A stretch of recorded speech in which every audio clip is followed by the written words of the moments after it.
YouTuber की Vancouver guide, क्यों tourist food एक स्कैम है, फीफा 2 संस्करण। ठीक है दोस्तों, हमें बात करनी होगी। मैं वर्षों से वैंकूवर में कंटेंट बना रहा हूं और मैं इस शहर के फूड सीन के बारे में कुछ गंभीर सच बताने वाला हूं। फीफा 2026 को आने में 33 दिन बचे हैं और मैं पहले से ही क्रिएटर्स और विजिटर्स को टूरिस्ट ट्रैप रेस्तरां द्वारा बिल्कुल फिनेस्ड होते देख रहा हूं, जो औसत दर्जे के खाने के लिए प्रीमियम कीमतें वसूलते हैं। इस बीच एक्चुअल शानदार खाने के स्पॉट सादे सामने छिपे हुए हैं और कोई उनके बारे में बात नहीं कर रहा है। ये वीडियो अलग है। मैं यहाँ वही पुरानी फूड लिस्ट दोहराने नहीं आया हूँ जो हर दूसरा चैनल चलाता है। मैं इस शहर में वर्षों से मेहनत कर रहा हूँ, शूट के बीच में स्पॉट्स पर जाता हूँ, ऐसी छोटी छोटी जगहें खोजता हूँ जो एल्गोरिदम तोड़ सकती हैं अगर लोगों को वास्तव में उनके बारे में पता चले। आज मैं वैंकूवर के असली फूड मैट्रिक्स पर से पर्दा उठा रहा हूँ, वो स्पॉट जहां स्थानीय लोग असल में तब जाते हैं जब कैमरे नहीं चल रहे होते। इसमें कूदने से पहले सब्सक्राइब बटन दबाएं, क्योंकि ये मेरी फीफा काउंटडाउन सीरीज का हिस्सा है जहां मैं वो सब कुछ उजागर कर रहा हूं जो पर्यटक वैंकूवर के बारे में गलत समझते हैं। नोटिफिकेशन स्क्वाड को पता है क्या हो रहा है। टूरिस्ट फूड मैट्रिक्स टूटा हुआ है। मुझे आपको एक तस्वीर दिखाते हैं। आप वैंकूवर में उतरते हैं, गूगल मैप्स खोलते हैं और क्या पॉपअप होता है? वही पुराना चक्कर।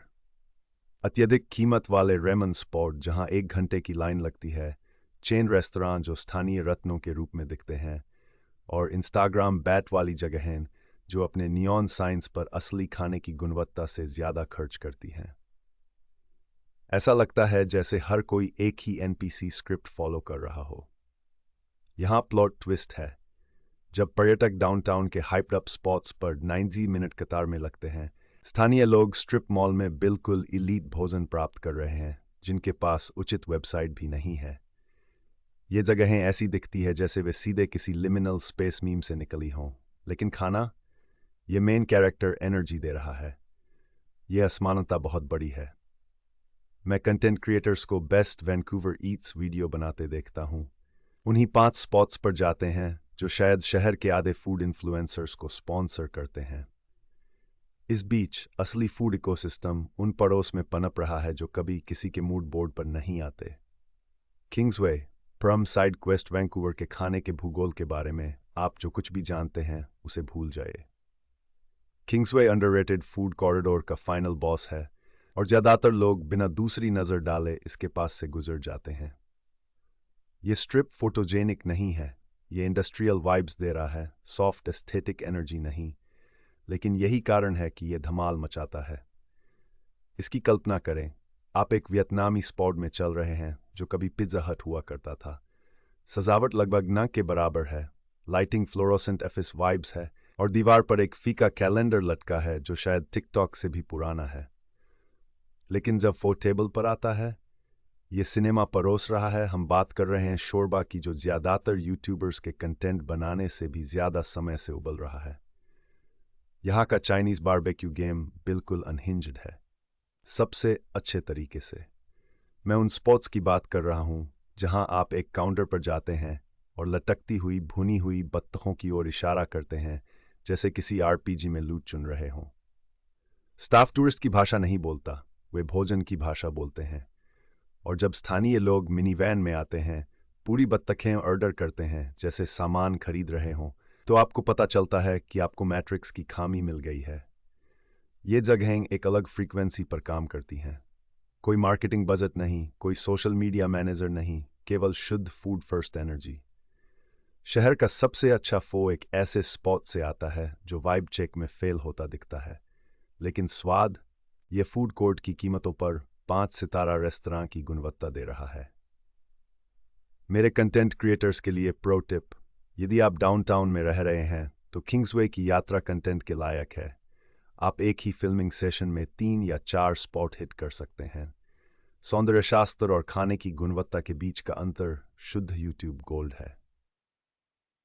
रिचमंड, एल्गोरिदम से परे हर कोई रिचमंड नाइट मार्केट जानता है। यह मूल रूप से वैंकूवर पर्यटन 101 है। लेकिन यहाँ वो है जो यात्रा गाइड आपको नहीं बताएंगे।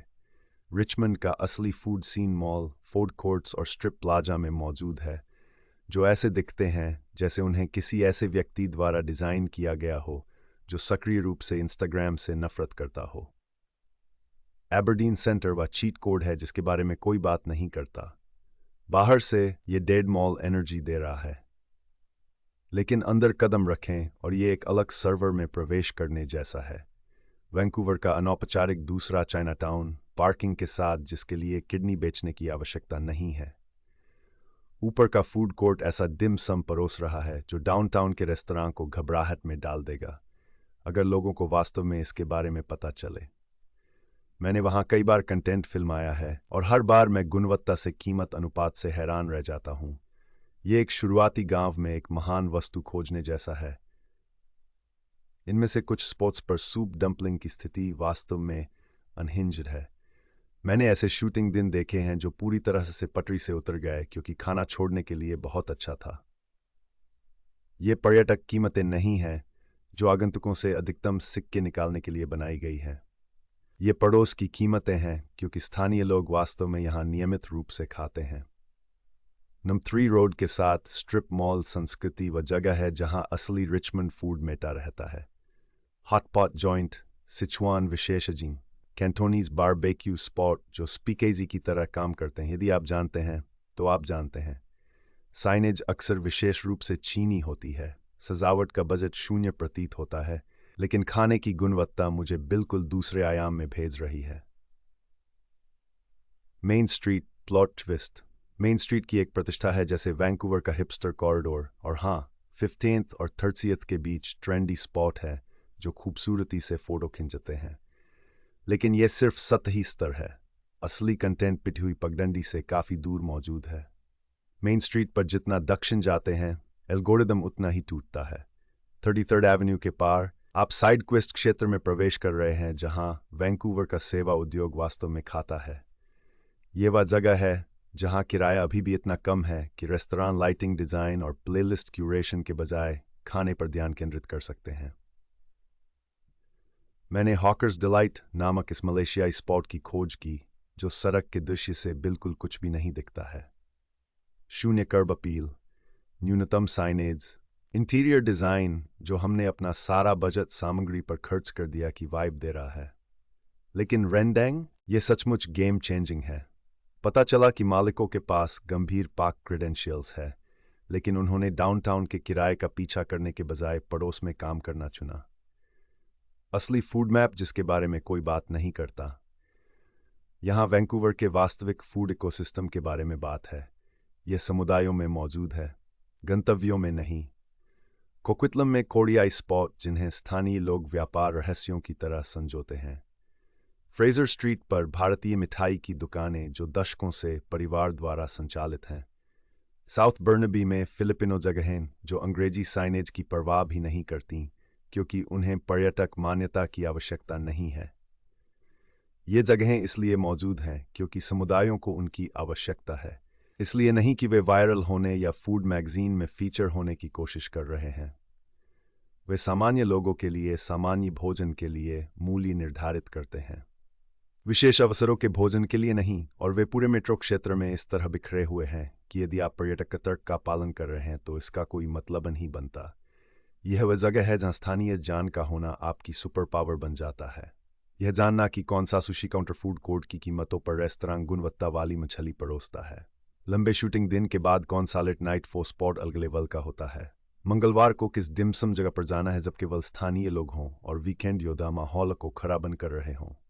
असली वैंकूवर फूड सीन एक भूमिगत नेटवर्क की तरह काम करता है। कोई फैंसी मार्केटिंग नहीं, न्यूनतम सोशल मीडिया उपस्थिति, केवल शुद्ध मौखिक एनर्जी। और फीफा के साथ जो शहर में भारी भीड़ ला रहा है, ये स्पॉट एक पर्यटक की तरह खाने और जैसे आप वास्तव में यहाँ रहते हैं खाने के बीच का अंतर होने वाले हैं। एक कमेंट छोड़ें यदि आप इन स्पॉट्स के लिए विशिष्ट पते चाहते हैं, और अधिक फीफा काउंटडाउन कंटेंट के लिए सब्सक्राइब करना न भूलें, जहां मैं वो सब कुछ उजागर करता हूं जो पर्यटक वैंकूवर के बारे में गलत समझते हैं। नोटिफिकेशन स्क्वाड इस महीने अच्छा खा रहा है, शाब्दिक और आलंकारिक रूप से।